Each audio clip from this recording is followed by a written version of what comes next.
सुप्रभात सभी छात्र छात्राओं, परम आदर और सत्कार के योग्य अभिभावकगण, बाल साधना विद्यालय परिवार से जुड़े हुए सभी बंधुजन और मैं मेरी प्रिय छात्र छात्राओं जो इस बाल साधना विद्यालय परिवार की धरोहर है, अपने माता पिता के सपनों को साकार करने वाले पुंज हैं, उन सभी बेटे बेटियों को मैं मेरे संस्था प्रधान परम पूज्य निर्देशक महोदय, इस विद्यालय परिवार की शैक्षणिक गैर शैक्षणिक टीम की ओर से बिल्कुल अस्वस्थ स्वच्छ और श्रेष्ठ रहने के लिए आशीर्वाद प्रदान करता हूँ। मैं परमपिता परमेश्वर से प्रार्थना करता हूँ कि आप जहाँ भी हों सुरक्षित रहें, हमेशा स्वस्थ रहें और नियमित रूप से अपनी पढ़ाई के साथ आप जुड़े रहें। प्रिय छात्रों, आज 6 जुलाई 2020 सोमवार को अपना एक नूतन अध्याय शुरू होता है और जिस अध्याय का नाम है जल संसाधन। जल ही जीवन है, जल है तो कल है, जल है तो जहान है, ऐसी कई स्लोगन जो आपने हमारे सरकारी योजनाओं के माध्यम से सुने हैं। तो आज उस जल संसाधन के बारे में हम आपसे डिटेल से चर्चा करेंगे। तो भूगोल का पहला अध्याय और उस अध्याय का नाम है जल संसाधन। पहली बात है, जल संसाधन क्या होता है? जल का मतलब पानी से है, वाटर से है, और संसाधन का मतलब एक संपदा के रूप में इसको किस तरीके से काम में लिया जाता है। जल प्रकृति का आभूषण, श्रृंगार और समस्त क्रियाओं का आधार है। यानी जल है वो इस पृथ्वी का, जल पृथ्वी का श्रृंगार है, आहार है, आभूषण है, प्रकृति का सुंदर हीरा है, प्रकृति के सुंदर स्वरूप का जन्मदाता है। ये कौन है? जल है। क्यों? क्योंकि जल है तो पृथ्वी पर पेड़ पौधे हैं, और पेड़ पौधे हैं तो यानी यही पृथ्वी का क्या है? पेड़ पौधे हैं, इनसे श्रृंगार। आहार का मतलब ये है कि पृथ्वी की हर क्रिया जल से संपन्न होती है। आभूषण का मतलब होता है संपूर्ण पृथ्वी सजी धजी है तो जल से है, ये सुंदर लगती है तो पेड़ पौधों से लगती है, बागवानों से लगती है। तो हमारी पृथ्वी है उसका एक श्रृंगार, एक हार है।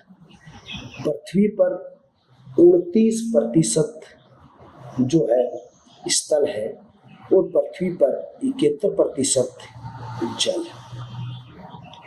इस 71% जल में से 97% जल महासागरों में, 97% जल महासागरों में है। और इसमें किसकी मात्रा ज़्यादा है? लवणीयता की मात्रा ज़्यादा है। इनका पानी खारा है, पीने योग्य नहीं है, या पानी हमारी जो प्रकृति है उसके संचरण के लिए उपयुक्त नहीं है। 3% जो जल है वो जल हमारे स्थल के रूप में, झरनों के रूप में, नदियों के रूप में, जलाशयों के रूप में। 3% जल है वो स्थल, जो जल स्थल वह भूमिगत रूप से है। भूमिगत का मतलब जैसे कुएं और नलकूप है, जो हैंडपंप है, इनके माध्यम से जो हमें भूमि के अंतर समाया हुआ जो मीठा पानी मिलता है वो जल स्तर है, वो 3% जल स्तर है, जो उपयोग के लिए है या उनका उपयोग हमारे दैनिक जीवन जो है उसकी संपूर्ण क्रियाओं के लिए किया जाता है। अगर हम 3% जल का प्रतिशत निकालें तो 3% जल में से 69% जल हिम के रूप में है या बर्फ के रूप में है।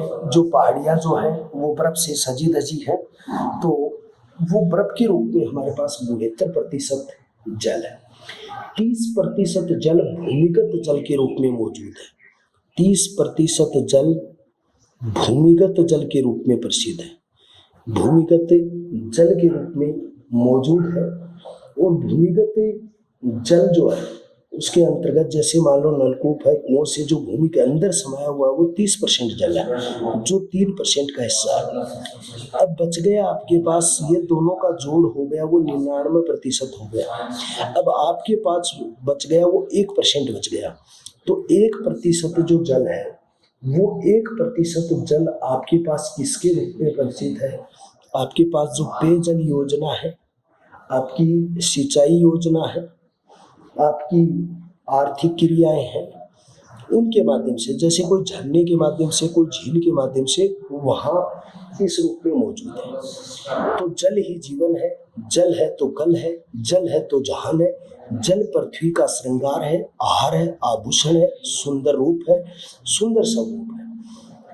पृथ्वी पर 29% भाग पर स्थल है, 71% जल है, जिसका 97% भाग जल महासागरों में है। इसमें लवणीयता की मात्रा ज्यादा है और लवणीयता की मात्रा ज्यादा होने की वजह से दैनिक उपयोग के योग्य नहीं है। 3% जल स्थल और भूमिगत उपयोग के लिए, 69% जल हिम और बर्फ के रूप में है, 30% जल भूमिगत जल के रूप में है। इनका योग हो गया 99 और 1% जल जो है वो पेयजल, सिंचाई और आर्थिक योजनाओं के रूप में मौजूद है। अब हमें एक जो आंकड़े प्रस्तुत हुए हैं, 2000 में जल की आवश्यकता जो भारत में थी वो 634 बिलियन क्यूबिक मीटर थी। यानी भारत की जो आवश्यकता थी, भारत की आवश्यकता कितनी है, एक साल में जल की आवश्यकता कितनी है, तो 2000 ईस्वी के अंतर्गत, कितनी ईस्वी में, 2000 ईस्वी के अंतर्गत की बात की जाए तो भारत को कितने जल की आवश्यकता थी? 634 बिलियन 634 बिलियन क्यूबिक मीटर है। कितनी है?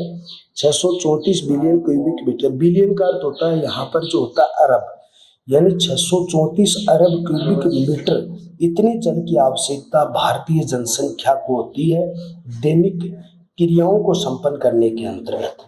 लेकिन भारत की बढ़ रही जनसंख्या के मुताबिक अगर बात देखी जाए तो भारत की बढ़ रही जनसंख्या के मुताबिक 2025 तक, कितने तक? 2025 तक ये जो आंकड़ा वो बढ़ के कितना चला जाएगा? 1023 बिलियन क्यूबिक चला जाएगा। कितना? 1 बिलियन क्यूबिक मीटर चला जाएगा। ये क्यूबिक मीटर क्या है?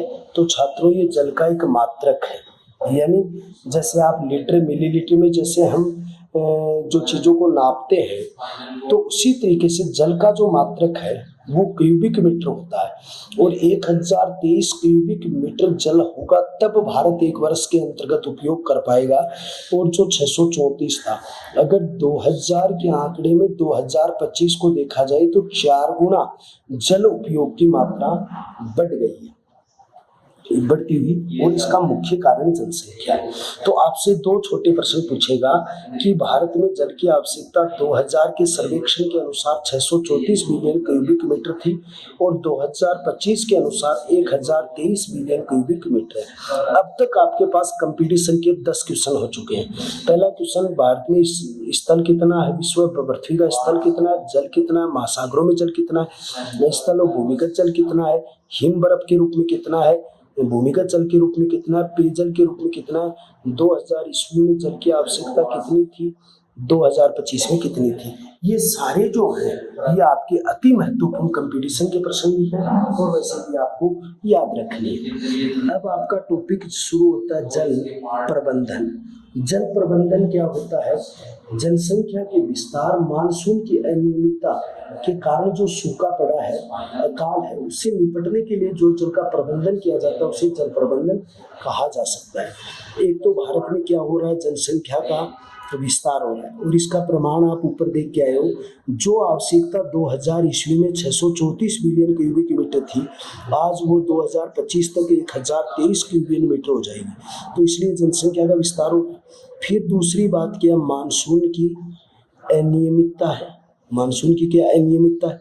और जब मानसून की अनियमितता होगी तो भारत में क्या होगा भाई? भारत में सूखा पड़ेगा और सूखा पड़ेगा तो यहाँ पर क्या हो जाएगा? अकाल हो जाएगा। अकाल होगा तो यहाँ पर क्या बढ़ेगी? भूखमरी बढ़ेगी और खाद्यान्न का संकट आ जाएगा। इसलिए यानी कि ये संकट ना आए कि मानसून की अनियमितता, भारत में सूखा ना पड़े, अकाल ना हो, भूखमरी ना हो, भारत धन धान्य से संपन्न हो। इन बातों से निपटने के लिए जो हमारे पास जल मौजूद है उस जल का एक सुव्यवस्थित प्रबंधन किया गया। सिंचाई योजनाओं के माध्यम से, झरनों के माध्यम से, झीलों के माध्यम से, नहरों के माध्यम से उपयुक्त रूप से हमारी सूखे जैसी स्थिति को निपटने के लिए और अच्छी फसल की पैदावार के लिए हमने ये प्रबंधन किया था, जिसे क्या कहा जाता है, जल प्रबंधन कहा जाता है। जल प्रबंधन का सबसे महत्वपूर्ण जो क्षेत्र है वो कौन सा, बहुउद्देशीय नदी घाटी परियोजना। कौन सा भाई, बहुउद्देशीय नदी घाटी परियोजना। ये इसका एक महत्वपूर्ण तथ्य आता है, बहुउद्देशीय नदी घाटी परियोजना। और दूसरा जो इसका तथ्य आता है उसमें सिंचाई परियोजना। देखो, एक बात आप मेरे से पूछोगे, सर सिंचाई परियोजना और बहु नदी घाटी परियोजना में क्या है? देखो, बहुउद्देशीय जिसके उद्देश्य एक नहीं है, नौकायान भी है, पर्यटन भी है, बाढ़ पर नियंत्रण भी है, सिंचाई भी है, सब है। यानी जिसके एक से अधिक उद्देश्य हो, एक से अधिक उद्देश्य हो, उसे बहुउद्देशीय परियोजना कहते हैं। लेकिन सिंचाई परियोजना का एक ही उद्देश्य होता है, केवल फसल में क्या करना, सिंचाई करना। तो जहाँ पर एक से अधिक किसी योजना के उद्देश्य होते हैं, उस योजना के उद्देश्य को बहुउद्देशीय योजना कहा जाता है।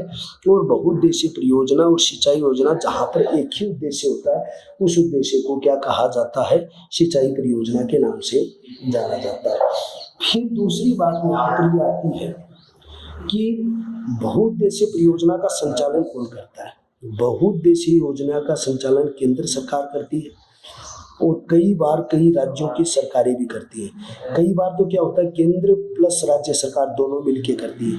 कई बार क्या होता है, दो राज्यों की सरकारें मिलकर करती है। कई बार केंद्र अकेली सरकार इसके बारे में करती है।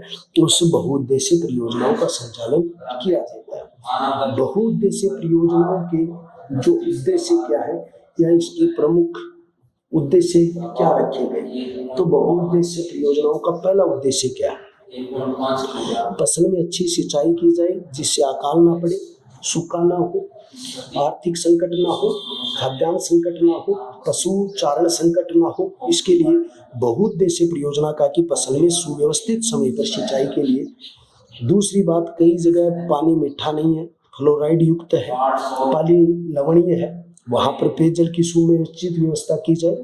तीसरी बात है, आज हमारे उद्योगों की, हमारे हर संसाधन की आधारशिला जल विद्युत। तो तीसरा उद्देश्य बहुउद्देशीय परियोजना का होता है जल विद्युत पैदा करना। चौथा उद्देश्य होता है मछली पालन करना।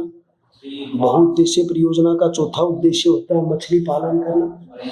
पांचवा उद्देश्य होता है बाढ़ पर नियंत्रण करना, जिससे क्षति को बचाया जा सके, आम जनजीवन प्रभावित ना हो, इसलिए उस आम जनजीवन को व्यवस्थित किया जा सके, आम जनजीवन में किसी प्रकार का नुकसान न हो उसको व्यवस्थित किया जा सके। उसके बाद में पर्यटन को बढ़ावा दिया जा सके। जैसे हमारे यहाँ सरदार सरोवर डैम को देखने के लिए बहुत सारे विदेशी आते हैं, जिससे हमारी आमदनी बढ़ती है। पर्यटन के अलावा मनोरंजन के लिए महत्वपूर्ण है, क्योंकि अगर यहाँ पर जो नौकायान होती है, नौकायान के अलावा यहाँ पर लोग भ्रमण के लिए आते हैं, भ्रमण के साथ यहाँ पर लोग आनंद और लुत्फ के लिए आते हैं। तो इसलिए हमारी बहुउद्देशीय परियोजनाओं के कई अहम उद्देश्य हैं, जिसमें पहला उद्देश्य सिंचाई, दूसरा पेयजल, तीसरा जल विद्युत, पांचवा मछली पालन, चौथा मछली पालन, पांचवा बाढ़ नियंत्रण, पर्यटन, नौकायान, मनोरंजन, भ्रमण। इन सभी जो है वो हमारी बहुउद्देशीय नदी घाटी परियोजना है, उसके अहम उद्देश्य हैं। फिर हमें बहुउद्देशीय परियोजना की आवश्यकता क्यों हुई है, कि हमें बहुउद्देशीय घाटी नदी परियोजना उसकी आवश्यकता क्यों है। सबसे पहली बात है कि उनका मुख्य कारण है मरुस्थलीय विस्तार को रोकना। किसको रोकना? मरुस्थलीय विस्तार को रोकना। मानसून का वितरण अनिश्चित व अनियमित है, उसको व्यवस्थित करना। मानसून का वितरण अनियमित व अनिश्चित है। तो सबसे बड़ी बात क्या होती है कि मरुस्थल का जो विस्तार बढ़ रहा है, उस मरुस्थल के विस्तार को रोकना। और मानसून की जो अनियमितता है, अनिश्चितता है, जिसके कारण जो हमारे यहाँ अकाल पड़ते हैं, सूखे पड़ते हैं, तो उन पर हम समय समय पर सिंचाई कर सकें, तो ये अकाल और सूखे जैसी संभावना नहीं रहेगी। तो हमारा अगला उद्देश्य जो होगा वो मानसून की अनियमितता और अनिश्चितता रहेगी। सतही और भूगर्भिक जल में कमी है। क्या होता है? सतही व भूमिगत जल की कमी, भूमिगत जल की कमी है। देखो पहले हमारे लोग कहते हैं आसपास के कि जमीन में 5 हाथ, 10 हाथ, 20 हाथ, 50 हाथ पर पानी था। आज देखो परिस्थितियां बदल चुकी है, पानी गहरा जा चुका है, यानी डार्क जोन बहुत सारे क्षेत्र घोषित हो चुके हैं। आज जिस क्षेत्र उदयपुर वाटी में हम वहाँ पर डार्क जोन है, तो हमारे पास सतही और भूमिगत जल की कमी हुई है। तो इस कमी को पूरा कैसे किया जाए, इन बहुउद्देशीय परियोजनाओं के माध्यम से किया जाता है। जहाँ पानी ज्यादा है और वहाँ बाढ़ के हालात है, तो उसको एक परियोजना के माध्यम से वहाँ तो बाढ़ से बचा जा सकता है, और यहाँ पर क्या किया जा सकता है, बाढ़ से बचकर उस जल का सदुपयोग किया जा सकता है। तो ये सारी चीजें अधिकांशतः शुष्क जलवायु है। अगला कारण इसकी आवश्यकता क्यों थी, अधिकांशतः शुष्क जलवायु है। कौन सी जलवायु है, शुष्क जलवायु। तो यहाँ पर अधिकांशतः हमारी जो शुष्क जलवायु है, तो शुष्क जलवायु के कारण भी हमारे को बहुउद्देशीय परियोजना की क्या हुई, आवश्यकता हुई है। अब देखिए केंद्र सरकार की प्रमुख बहुउद्देशीय परियोजना, जो केंद्र सरकार की बहुउद्देशीय क्या है, परियोजना है, जैसे भाखड़ा नांगल, रिहंद, दामोदर, हीराकुंड, कोसी और टिहरी, ये केंद्र सरकार की बहुउद्देशीय परियोजनाएं हैं। यानी केंद्र सरकार की बहुउद्देशीय परियोजनाओं के अंतर्गत जो नाम आता है, उस नाम में आता है भाखड़ा नांगल परियोजना, उसके बाद रिहंद परियोजना, रिहंद के बाद दामोदर परियोजना, दामोदर के बाद हीराकुंड परियोजना, हीराकुंड के बाद कोसी परियोजना और टिहरी परियोजना। कोसी, टिहरी, हीराकुंड, दामोदर, रिहंद और भाखड़ा नांगल बांध, ये भारत की बहुउद्देशीय परियोजना है। फिर कुछ अच्छी श्रेष्ठ राज्य सरकार की परियोजनाएं हैं, और राज्य सरकार की परियोजनाएं हैं उनमें चंबल परियोजना जो आपकी बहुत ही महत्वपूर्ण है, और ये चंबल परियोजना 2 राज्यों की है, एक तो मध्य प्रदेश क्षेत्र की है और दूसरी राजस्थान की परियोजना। फिर नागार्जुन परियोजना कृष्णा नदी पर, और ये नागार्जुन परियोजना जो आपकी है वो आंध्र प्रदेश की है, जो अकेली क्षेत्र की है। तुंगभद्रा परियोजना आंध्र प्रदेश और कर्नाटक, कृष्णा नदी, तुंगभद्रा परियोजना आंध्र प्रदेश और कर्नाटक के कर्नाटक और आंध्र प्रदेश की महत्वपूर्ण परियोजना है। फरक्का और मयूरकाक्षी, फरक्का व मयूरकाक्षी परियोजना जो है वो पश्चिमी बंगाल क्षेत्र में है, बंगाल क्षेत्र भी विकसित हुई है, और इसके अंतर्गत झारखंड क्षेत्र भी शामिल होता है। गंडक परियोजना बिहार और उत्तर प्रदेश की है। गंडक परियोजना, ये गंडक परियोजना जो है वो 2 क्षेत्र की है, बिहार व उत्तर प्रदेश की है। उत्तर प्रदेश की परियोजना बिहार और उत्तर प्रदेश की गंडक परियोजना। उसके बाद में मच्छकुंड परियोजना कहाँ की है, आंध्र प्रदेश की है। तो मच्छकुंड परियोजना आंध्र प्रदेश क्षेत्र की मौजूद है। और दूसरा क्षेत्र जो इसके साथ जुड़ा हुआ वो कौन सा है, उड़ीसा क्षेत्र है। तो ये सारी परियोजनाएं जो राज्य की है, तो हमारी केंद्र सरकार की परियोजनाओं में भाखड़ा नांगल परियोजना, रिहंद परियोजना, दामोदर परियोजना, हीराकुंड परियोजना, कोसी परियोजना और टिहरी परियोजना। राज्य सरकार में चंबल मध्य प्रदेश व राजस्थान क्षेत्र की है, नागार्जुन आंध्र प्रदेश की है, तुंगभद्रा आंध्र प्रदेश और कर्नाटक की है, फरक्का पश्चिमी बंगाल और झारखंड की है, गंडक परियोजना बिहार और उत्तर प्रदेश की है, मच्छकुंड आंध्र प्रदेश और है। देखो एक कंपटीशन में एक प्रश्न आता है यहाँ पर आपके लिए अति महत्वपूर्ण है। ये जो फरक्का है ये एक विवाद के रूप में भी आता है। फरक्का एक जगह है पश्चिमी बंगाल की, और जहाँ पर गंगा नदी है वो बांग्लादेश में जाती है। गंगा नदी बांग्लादेश में जाती है, बांग्लादेश में जाती है, और वहाँ पर गंगा नदी को लेकर क्या है, विवाद है। उस विवाद को फरक्का कहते हैं। कई बार आपसे पूछ लिया जाता है कि फरक्का विवाद किन 2 देशों के बीच में है, तो फरक्का विवाद जो है वो भारत और बांग्लादेश के मध्य गंगा नदी के को लेकर। बहुउद्देशीय परियोजनाओं को पंडित जवाहरलाल नेहरू भारत के प्रथम पीएम थे और प्रथम प्राइम मिनिस्टर थे, जिसका नाम था जवाहरलाल नेहरू। जवाहरलाल नेहरू ने बहुउद्देशीय परियोजना को आधुनिक भारत का मंदिर कहा है। आधुनिक भारत का मंदिर कहा है। यानी कि प्रथम पीएम जवाहरलाल नेहरू ने बहुउद्देशीय परियोजना को हमारे आधुनिक भारत का क्या कहा है, मंदिर कहा है, द्वार मंदिर कहा है, प्रवेश मंदिर कहा है, इसके नाम से इसको संबोधित किया गया। भारतवर्ष की सबसे बड़ी और श्रेष्ठ बहुउद्देशीय परियोजना बाखड़ा नांगल परियोजना जो महत्वपूर्ण परियोजना के रूप में आती है। ये कौन सी नदी के ऊपर बनी हुई है, तो आप इसका उल्लेख करोगे, ये सतलज नदी पर बनी हुई है। इस नदी पर सतलज नदी कहाँ निकलती है, राक्षस ताल से। कहाँ से, राक्षस ताल मानसरोवर से निकलती है। कहाँ से निकलती है, मान सरोवर से। इसका क्या माना गया, उद्गम माना गया। तो यानी सतलज नदी कहाँ से निकलती है, राक्षस ताल। और राक्षस ताल कहाँ है भाई, मानसरोवर।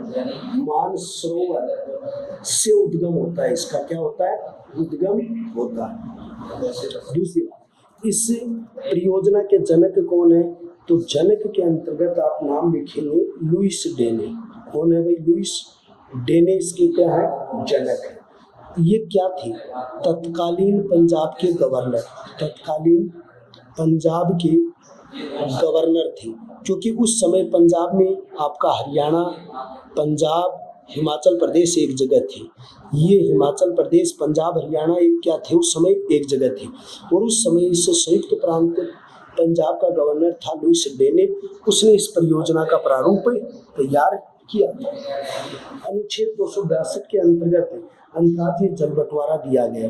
कितने में, अनुच्छेद 262, भारतीय संविधान का अनुच्छेद 262 में अंतर्राज्यीय जल विभाजन दिया गया। अंतर्राज्यीय जल विभाजन के बारे में बताया गया या बंटवारा, जल बंटवारा किया गया कि कैसे होता है। जैसे कावेरी जल विवाद जो बढ़ा था तमिलनाडु और कर्नाटक के बीच, तो यहाँ पर अनुच्छेद 262 में ये है कि जब कोई बड़ी परियोजना हो तो उसका दो व्यवस्थित भागों में बंटवारा हो सकता है, दो राज्यों में। इस परियोजना में राजस्थान का प्रतिशत है, वो राजस्थान का प्रतिशत कितना है, 15.2% हिस्सा जो है उसमें पानी में हिस्सा का किसका है, राजस्थान क्षेत्र का है।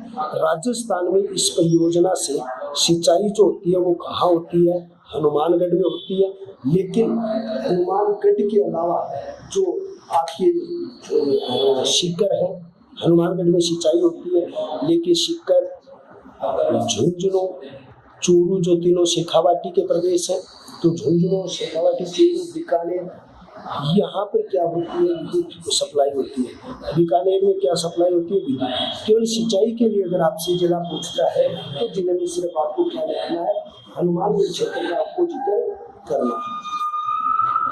भाखड़ा नांगल बांध कहाँ है, तो देखो इसके दो डैम है। देखो बच्चों में एक चीज बताऊं कि भाखड़ा अलग चीज है और नांगल अलग चीज है। तो भाखड़ा बांध या डैम कहाँ है, तो ये है बिलासपुर, हिमाचल प्रदेश। कहाँ पर है, बिलासपुर, हिमाचल प्रदेश के अंतर्गत ये बांध जो है वो मौजूद है। तो हिमाचल प्रदेश में बिलासपुर। विश्व का दूसरा भाखड़ा जो डैम है, विश्व का दूसरा व एशिया का प्रथम, विश्व का दूसरा व एशिया का प्रथम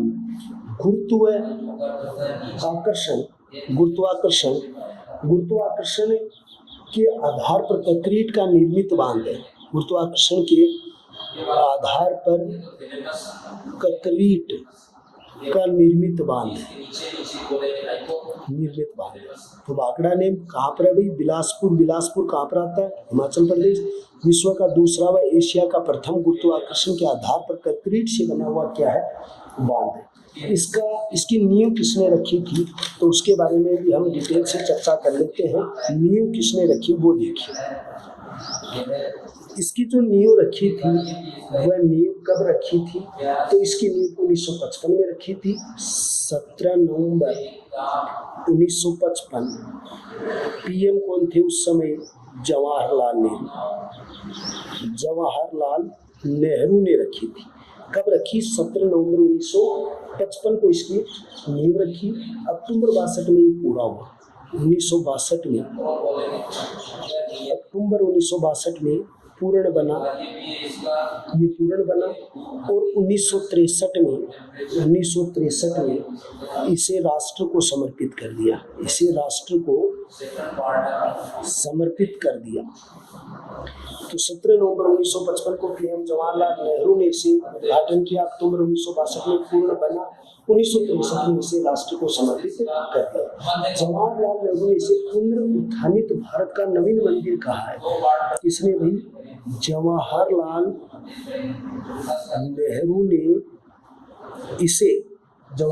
नेहरू ने इसे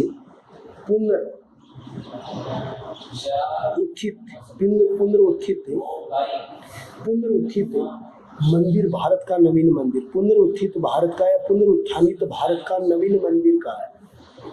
ध्यान से देखो बच्चों, जवाहरलाल नेहरू ने ये जो हमारा भाखड़ा बांध है, इस भाखड़ा बांध को पुनरुत्थान भारत का नवीन मंदिर के नाम से इसको संबोधन किया है। इस बांध की ऊंचाई कितनी है? 225.55 मीटर 740 फीट है। इसकी लंबाई कितनी है? तो इसकी लंबाई 518.16 मीटर, इसको आप कह सकते हो 1700 फीट है। और इसकी चौड़ाई कितनी है? इसकी चौड़ाई 914 मीटर यानी 30 फीट इसकी क्या है? चौड़ाई। ऊंचाई 225.55 मीटर, लंबाई 518.16 और चौड़ाई जो है वो 914 मीटर 25 फीट इसकी क्या है? ऊंचाई है। और इसी के नजदीक एक जल्लाद से बना हुआ है, जिसको आप क्या कहते हैं? गोविंद सागर जल्लाद से बना हुआ है। कौन सा जल्लाद से बना हुआ है? गोविंद सागर जल्लाद से बना हुआ है। इसी परियोजना का दूसरा बांध है, जिस बांध को आप क्या कहते हैं? नांगल बांध। नांगल बांध कब बना? 1952 में ये बनकर तैयार हुआ था, ये पहले बना था। और ये भाखड़ा से 13 मीटर दूर है, भाखड़ा से 13 मीटर नीचे, दूर नहीं बेटे, मीटर नीचे। यानी कि ये नांगल बांध जो है वो 1952 में बनकर तैयार हुआ। ये भाखड़ा से 13 मीटर क्या है? नीचा है। इसकी ऊंचाई कितनी है? तो इसकी ऊंचाई है 32 मीटर। कितनी है? 32 मीटर। 32 मीटर को क्या कहते हैं आप? 95 फीट है। और इसकी लंबाई कितनी है? 340.8, जो कितनी आती है? 100 फीट आती है। ऊंचाई 29 मीटर 95 फीट है, लंबाई 340 है, 100 फीट इसकी लंबाई आती है। इस बांध को राजस्थान के हनुमानगढ़ में सिंचाई होती है, अभी मैंने बताया था। चूरू, गंगानगर उनको विद्युत सप्लाई अभी मैंने बताया था। इससे कुछ नहरें निकाली गई है, यानी इस बांध से कुछ नहरें निकाली गई है, जैसे भाखड़ा नहर, उसके बाद सरहिंद नहर, उसके बाद नांगल नहर, उसके बाद में नरवाना नहर, उसके बाद में नांगल विद्युत ग्रह, ये कुछ नहरें इसमें निकाली गई है। भाखड़ा नहर, रिहंद नहर, नांगल नहर, नरवाना नहर, ये सारी निकाली गई है। और इन दोनों बांधों को संयुक्त रूप से क्या कहा जाता है? भाखड़ा नांगल परियोजना के नाम से इसको संबोधित किया जाता है। अगली परियोजना आती है दामोदर घाटी परियोजना। ये स्वतंत्र भारत की प्रथम परियोजना है, स्वतंत्र भारत की प्रथम परियोजना है। इसका निर्माण कब हुआ? 1948 में। इसकी योजना कहाँ से? अमेरिका के टेनिस घाटी परियोजना से योजना का स्वरूप तैयार हुआ। तो योजना का स्वरूप कहाँ से तैयार हुआ? अमेरिका की टेनिस घाटी से, अमेरिका की टेनिस घाटी परियोजना से इसका क्या हुआ? स्वरूप तैयार हुआ था। इस परियोजना का मुख्यालय कहाँ रखा गया? कोलकाता रखा गया। कहाँ रखा गया? कोलकाता रखा गया। दामोदर नदी को बंगाल का शोक कहते हैं, नदी को बंगाल का शोक कहते हैं, क्योंकि ये कुख्यात रूप से बहती है और कुख्यात रूप से बहने के कारण वहाँ पर बहुत ज़्यादा क्या करती है? नुकसान करती है। ये परियोजना 2 राज्यों की परियोजना है, एक झारखंड व पश्चिमी बंगाल, इन 2 राज्यों की संयुक्त क्या है? परियोजना है।